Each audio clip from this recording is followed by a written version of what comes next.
Ang Bakaw, usa sa mga makasulbad sa climate change. Mao kini ang gisumiter nga proposal sa Team Philippines nga nisalmot sa Elsevier Foundation Chemistry for Climate Action Challenge nga mutabang pagsugpo sa climate change.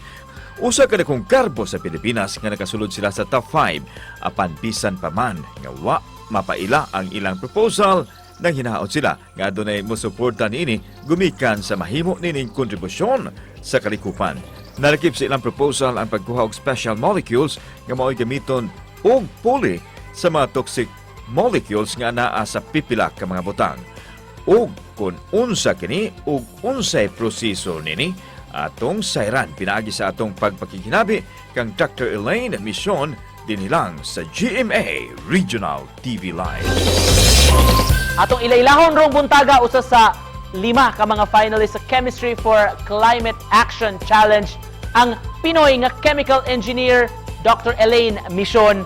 Good morning, Dr. Elaine. Welcome sa GMA Regional TV Live. Congratulations po, ma'am, for reaching top 5 Elsevier Foundation Chemistry for Climate Action Challenge. Can you tell us more about this program, Dr. Mision? And kumusta po experience niyo, ma'am? Maayong buntag sa inyong tanan. Thanks for having me. First of all, I'd like to introduce the Elsevier Foundation Chemistry for Climate Action Challenge. It's a competition for a seed funding. So the amount is about 25,000 euros, wherein we have to prepare a proposal that will try to answer a particular climate action challenge, and at the same time, we need to connect it with gender dimension. Ma'am, ano po ginawa ng team nyo? How did you make it through top 5 out of the more than 1,000 applicants worldwide? Basically, I wanted to make my research more accessible to the people, to the society. Basically, an integration of a mangrove-based biorefinery for advanced polymer synthesis. So, I wanted to make a project that will enable me to work with the people instead of working in the lab. Ano pong nakita nyo sa mga mangroves, ma'am, na pwede para ito mag-produce ng polyurethane? At what is polyurethane, by the way, Dr. Elaine? Polyurethane only has two components, polyol and polyisocyanate. So polyurethane is one of the 7 major classes of plastic families. And maybe familiar yung mga tao sa polyurethane kasi ito po yung nakikita natin dun sa ating higaan, sa kama, sa kutsyon.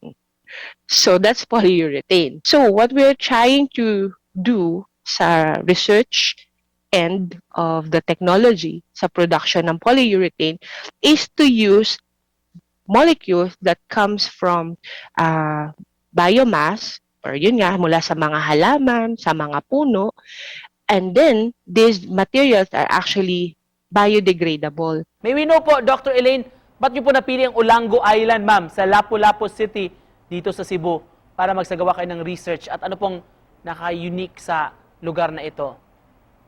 When I prepared my proposal, I was really focusing on Olango. We need to preserve this island. We need to preserve the wildlife sanctuary. So the wildlife sanctuary is actually a pit stop for the birds who are migrating from cold countries, no? So cold regions, tatawid sila sa medyo warmer na region.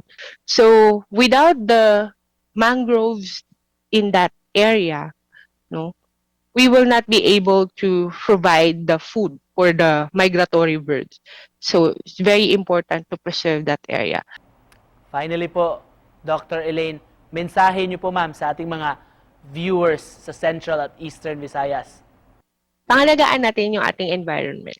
Yung value nila ay hindi lamang po yung immediate value niya in terms of money, kundi malaki po ang naitutulong ng ating mga natural ecosystems sa pag-protect po ng ating islands or ng ating bansa against climate change. With that, we'd like to thank you, ma'am, for joining us this morning.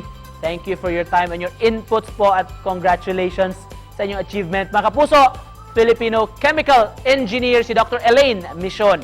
Thank you very much po. Thank you very much po.